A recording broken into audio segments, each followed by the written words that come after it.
Osi, what's up mga kabonsai? Welcome po sa channel ko guys. For today's vlog, nandito pa ako sa bonsai natin na magulo. Ayan. So, sa ating bagong bonsai mga kabonsai.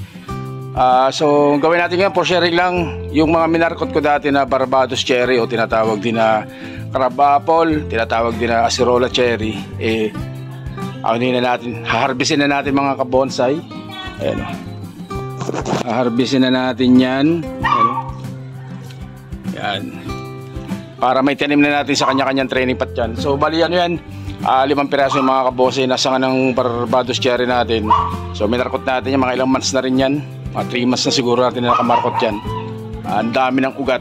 So mamarkotin na natin para may tanim natin sa kanya-kanyang training pot mga kabonsai. So for sharing lang po itong ano na to, simpleng bonsai vlog lang po ito mga kabonsai. So guys, wag natin patagal, pasukin natin intro. Intro. So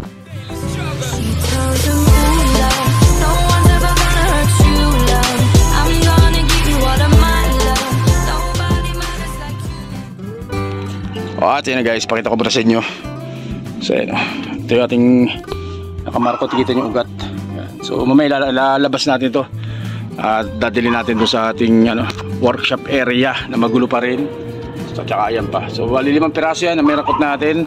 So ganito kalaki yung puno. Yan, so ganyan lang kapayat ang puno yan, pero sobrang lago niya mga kaboses at sobrang dami ng binunga niyan. Kaya minarkot ko kasi nakakatuwa yung Barbados cherry. Ang ganda niya kapag namunga. Ayan. So ano yun natin, harbisin natin ito guys. So guys, putulin na natin yan para may tinim na natin. So isang isa na yan. So wala tayong cameraman kaya medyo mahirap. Ayan o. Ay, skip pa.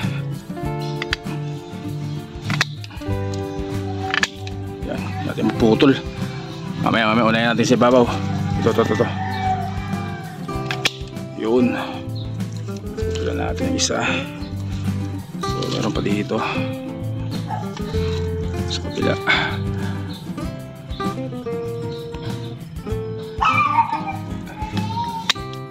Dalawa. Tapos ito pa.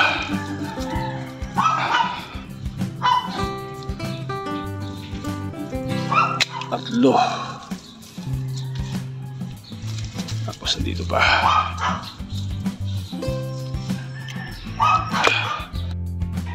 At ayun na nga guys. So ito na. Namarkot na natin. Na-harvest na natin, minarkot natin. So mamaya babaklasin natin yung plastic na. Pero kita nyo naman yung ugat Lago na ng ugat nila. Kitang-kita na sa plastic na kilagay natin. So ginamit lang natin yung garden soil lang ang ginamit ko dyan. Ayan. Lakas. Tapos buti hindi tayo nadali mga kabonsai. So mayroon na namang higa dito na malupit. Sana yun? Tago ka pa. Ito. Ayan. Sobrang sakit niyan. Nadali na ako niyan guys. Sobrang sakit. Buti hindi ako nadikitan ganina. Yan, isa. Ang dami. Saan pa yung isa? Dalawa. Ayun, nakita nyo ba yan? Yan parang may mga balabalahibo na yan. Dalawa. Tapos may maliit pa dito. Sana yun? Nakita ko kanina Tatlo. Ayun, 3 piraso. Tapos may maliit pa dyan. Ayun, 4. Ayun, laki. Hindi tayo nadikitan kanina niyan guys nung pagbaklas natin ito, nung pagkuha natin dun. Hindi mo sila makikita dahil nasa ilalim sila ng dahon. Ang galing magtago niyan. Tapos kakulay ng dahon niya. Camouflage talaga kaya hindi mo siya mapapansin.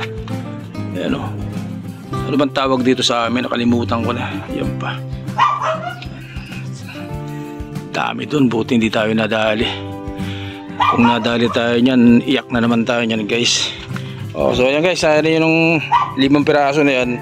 So gagawin natin, itatanim na natin sa river sand lang gagamitin natin dyan mga kabonsai. So ayan yung river sand natin at dosing sako yan na river sand binili natin para doon sa paparting din natin ng mga tugas yan. Pero unahin ko yung tanim to kasi sobrang Laguna doon, kailangan babawasan talaga yan. Mamarkot ko na rin maraming Texas dyan, Tsaka yung ating water jasmine, mamarkutin na rin natin yan para mapababa natin yan. Hindi masyadong magubat dito sa bonsai natin guys. Yan, so tanimin natin yan. Yan, natin na nga guys. So tanimin na natin to. Pero baklasin natin tong ano, tawag na ito, itong plastic nitong markot, yung balot. Tanggalin natin. Papakita ko sa inyo para makita nyo kung gaano kalakas yan.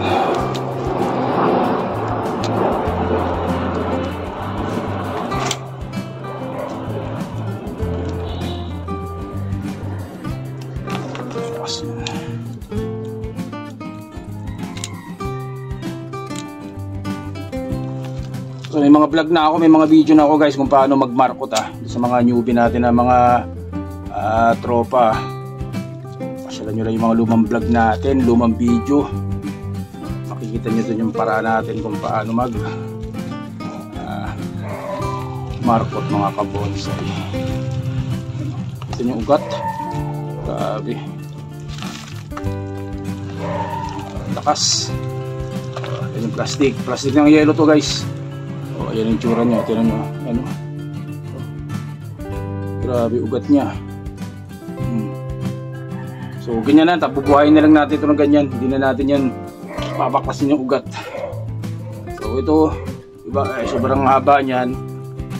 Tutulan natin. So sayang pa sana. Pwede pa i-markot yan. Pero sobrang skip na nga dito sa bonsai natin. Kaya okay na yan. So ganyan lang. Tapos tanim na natin yan. So bago natin tanim, papakita ko na muna sa inyo lahat yan. Isa ganun din. Kulan na rin natin ito guys. Ito na mataas to. Paasan natin. So ganyan lang tinira natin para madaling mabuhay. Kasi kung hindi natin yan puputulan, sobrang taas yan. Paklasin natin ito. Paklasin natin ang ugat.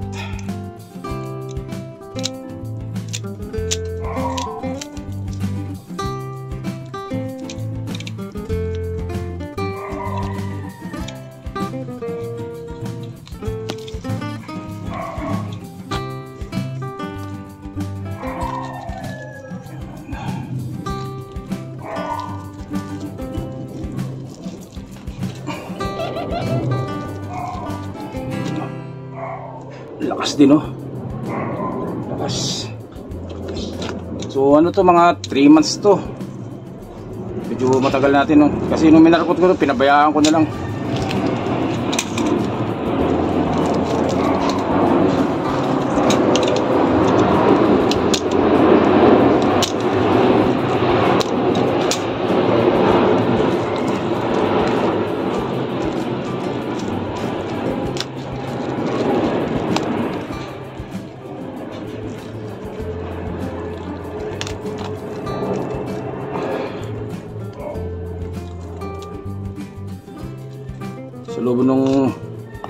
Sa loob nung 3 buwan siya na nakamarkot, yung plastic hindi pa rin nabubulok, hindi pa rin lumulutong.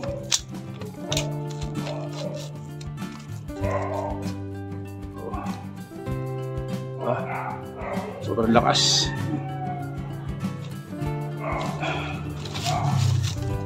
So ito yung pinakamalaki, yung isa na to. Ito yung pinakang main ano niya, pinakang main trunk niya to. Dito naman tinalian natin ng bonsai wire. Pwede rin yung ganyan technique o maliban sa straw, pwede rin talian nyo ng bonsai wire mga kabonsai. Marami kayong mga pinagtanggalan na wire, huwag nyo itapon, magagamit pa yan.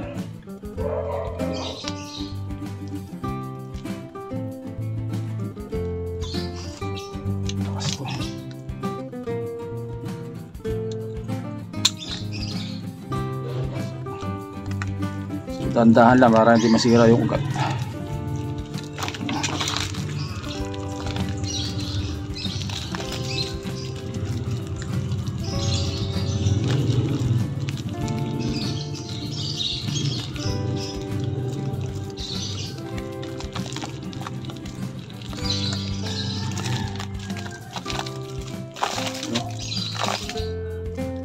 ugat niya. Ayun, tanggal yung lupa, yung ugat niya. Yan. Ito yung pinakamalaki. Bawasan natin ang dahon.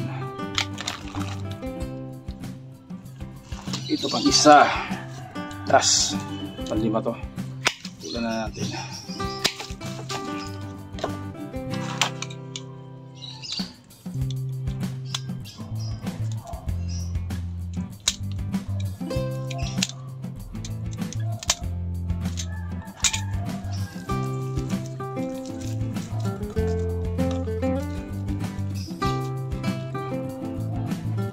Extra ugat nito.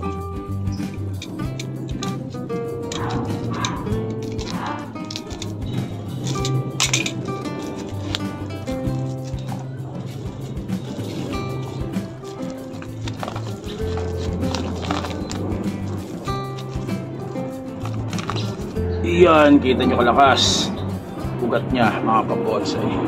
O yan, tanim na natin sa ano, river sand lang mga kabonsay. River sand lang natin itatanim yan. Dami nito, 5 piraso. Makakapagparami tayo ng ano, Barbados cherry. Tanim na natin. So yan lang gamit ko, mineral water. Tapos ayan o, pure river sand. Puro river sand lang. Okay na yan, ganyan lang yan.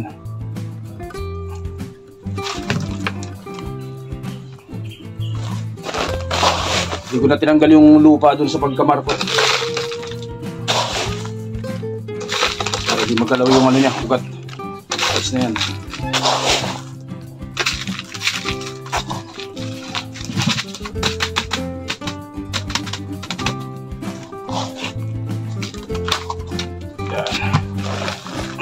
So hindi ko pa masyadong nalilinis dito sa ano, kubo o dun sa ano, working area natin. Gagawin pa tayo dito. Ito isa. Ganun din. Hindi rin natin tatanggalin yung lupa.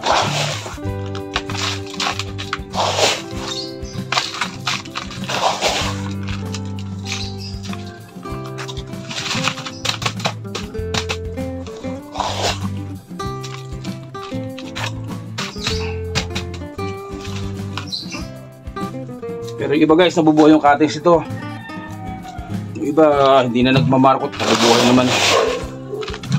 Ako minamarkot ko para mas sigurado. Lalo na kapag ano, kukunti lang ito, kagaya nito. Ito lang isang puno lang ng ano, isang puno lang ito na meron ako. Kaya minarakot natin para maparami.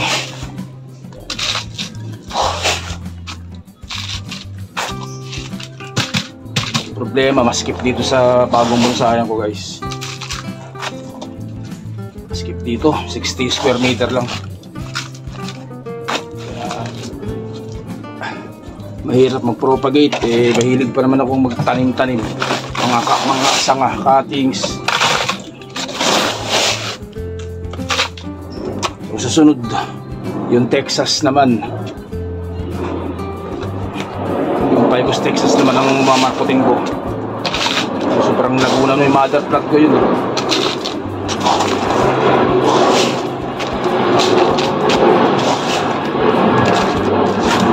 Kailangan na natin i-markot para hindi masyadong ano, maskip dito sa bagong bonsayan natin.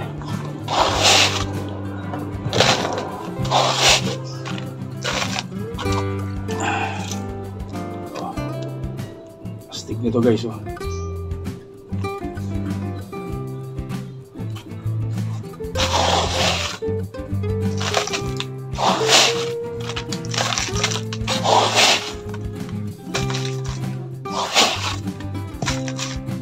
So, hindi natin nilagyan ng anchor to, yung tali.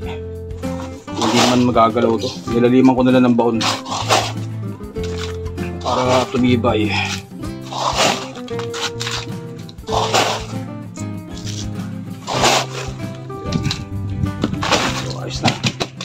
Ating mga bago markot.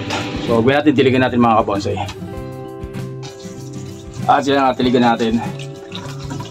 Tiligan lang natin mga kabonsai. So ganyan lang.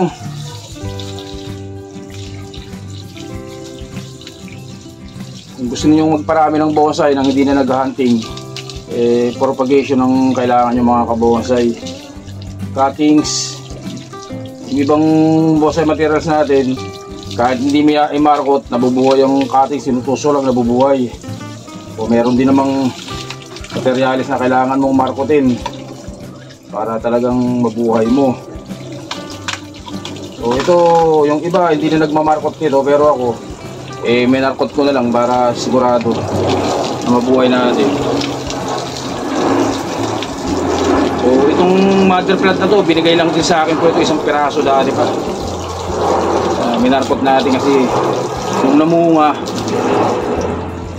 grabing ganda, nakakatuwa. Ang Barbados cherry o acerola cherry o yung iba tawag crab apple. Yan. Nakakatuwa kapag siya na namunga. Marami ring nagpaparami nito, maraming mga bonsaista na may gusto nitong ganitong klase ng materyales o ganitong klase ng halaman mga kabonsai. Barbados cherry.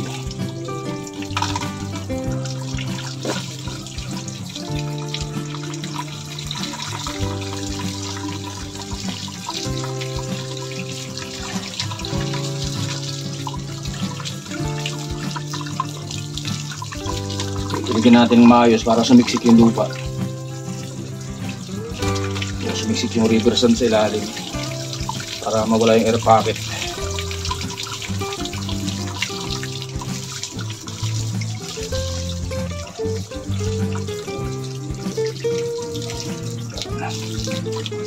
Then